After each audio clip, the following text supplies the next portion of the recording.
Ang intense ng mga kaganapan ngayon sa abot kamay na pangarap sapagkat mapapahamak ang buhay ni Dax. Dito nga habang nag-uusap sila Lynette at Dax ay bigla siyang babarilin ng hitman ni Ninang na sobrang ikakagulat nila Annalyn at Lynette. Samantala ay ikakagulat nga ni Dax ang pagdating ni Lynette dahil sa ang inaasahan niyang ang humarap sa kanya ay si Giselle. Kaya naman ay agad siyang susugudin ni Lynette at sasampalin pa nga niya ito ng napakalakas dahil sa maswerte nga daw ito na hindi makukulong si Dax dahil sa batas kaya naman ay dito na nga lang daw siya gaganti sa ginawa nitong panluloob sa kanila. Sa kabilang banda naman matapos nga ang matagumpay na ginawa ni Moira sa utos ni Ninang ay may papagawa na nga nito sa kanya ang gusto niyang mangyari sa star witness niya na si Dax.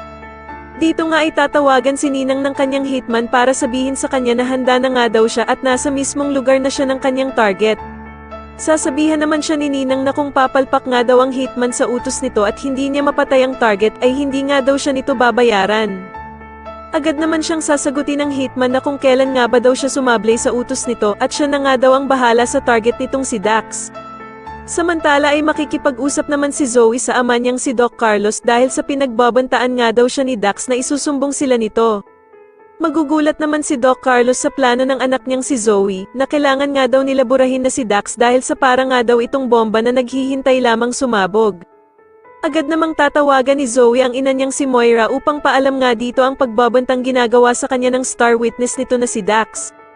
Subalit sasabihan nga lang siya ni Moira na wag na nga daw itong mag-alala dahil sa mismong araw na ito ay mawawala na nga daw itong si Dax sa mundo at dagdag pa nga niya na kung suswertihin pa nga daw sila ay pati na din sila Lynette at Annalyn ay matutumba din ng hitman.